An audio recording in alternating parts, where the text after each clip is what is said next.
Well, they are a beautiful weather phenomena that we constantly see across our islands, rainbows. But have you ever truly understood how they're created or why we see so many here in Hawaii? Well, joining us this morning with all things rainbow is Dr. Stephen Businger, Chair of the Atmospheric Sciences Department at the University of Hawaii at Manoa. Good morning, Dr. Businger. Good morning, Kelly. Okay, so let's start with the basics. What exactly is a rainbow? A rainbow is a beautiful spectrum of color that is created by sunlight striking raindrops. And the rain is made up of little spheres, and the sun comes in, it strikes the raindrop, it refracts, and then it reflects off the back, and then it refracts again on the way out. And the result is 42 degrees from the incoming direction. And that's where you see the rainbow. When you look 42 degrees above the shadow of your head, that's where the colors are. Interesting. And so because of that too, each person technically sees a different rainbow then, right? Yeah, that's right, because the rainbow forms exactly 42 degrees from the shadow of your head. And all these little spherical droplets are what produces that circular shape of the rainbow.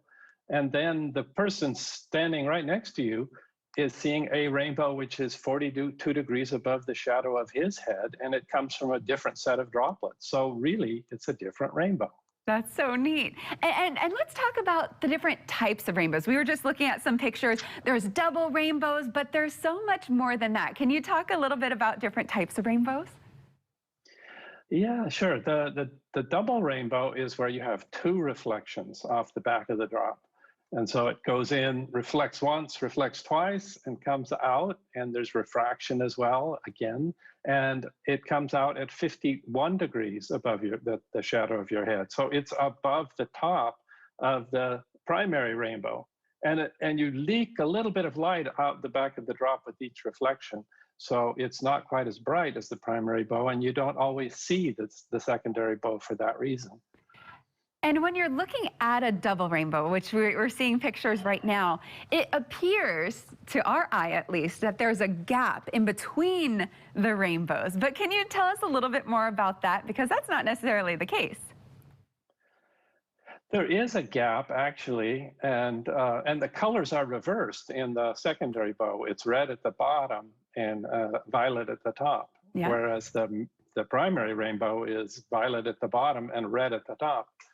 Now, the gap between is because the light coming in can't scatter very easily in that direction, in the direction between the two rainbows. And so there's actually a little bit of a darkening of the sky in that area that is referred to as Alexander's dark band.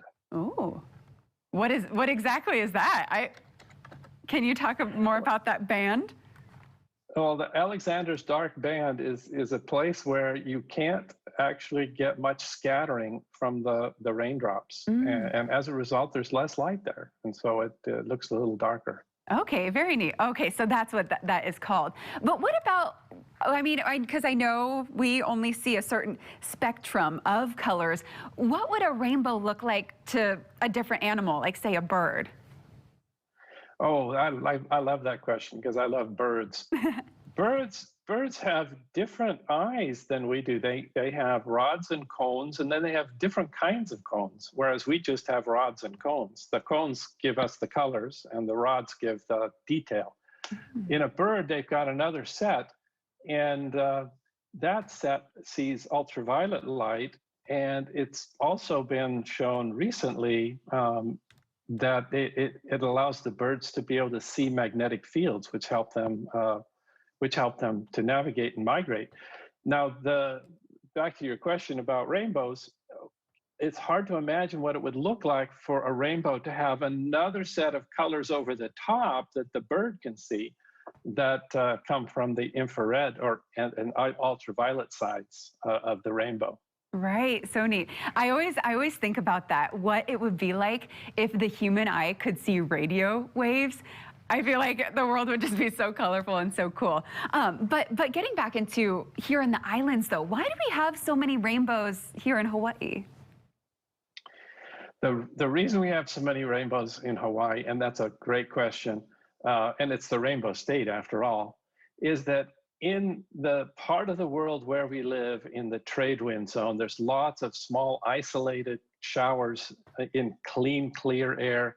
And those isolated showers allow the sun to pass through and strike the side of the cloud and the rain. And that's what, of course, you need in order to get a rainbow. In addition, we have mountains, which also produce showers over the mountains. And then as the air descends on the lee side, the clouds evaporate. And that's why Honolulu is so sunny. And then in the late afternoon, you just get a whole bunch of rainbows along the Ko'olau Mountains. Beautiful. And so it really is the perfect ingredients here in the islands to be able to produce these. And we're so lucky, of course, to see almost a rainbow every day, depending on where you live. But yes, definitely those passing showers help out. So we always talk about, I'll say it's rainbow weather in the forecast. And that's why it's typically when we do have just maybe enhanced trade showers coming through. But our islands really are the perfect spot to see so many of these rainbows. And speaking of rainbows, and Dr. Businger, I know we've had you on for many things, all things meteorology. Of course, you help us break down hurricanes, but you recently just published a paper about rainbows, that plus a new app. So tell us what you've been up to.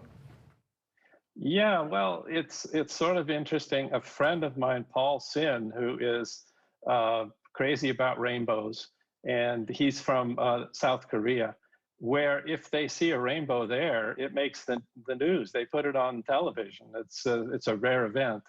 And he wanted to go with me to find a circle rainbow, to go in a helicopter and look out and see this beautiful whole circle, because after all, the raindrops are spherical, so they produce an entire circle. And we were thinking, wouldn't it be wonderful if there was a smartphone app that would tell you where to go, and that you could tell the helicopter pilot, now you want to go this way to find the circle rainbow.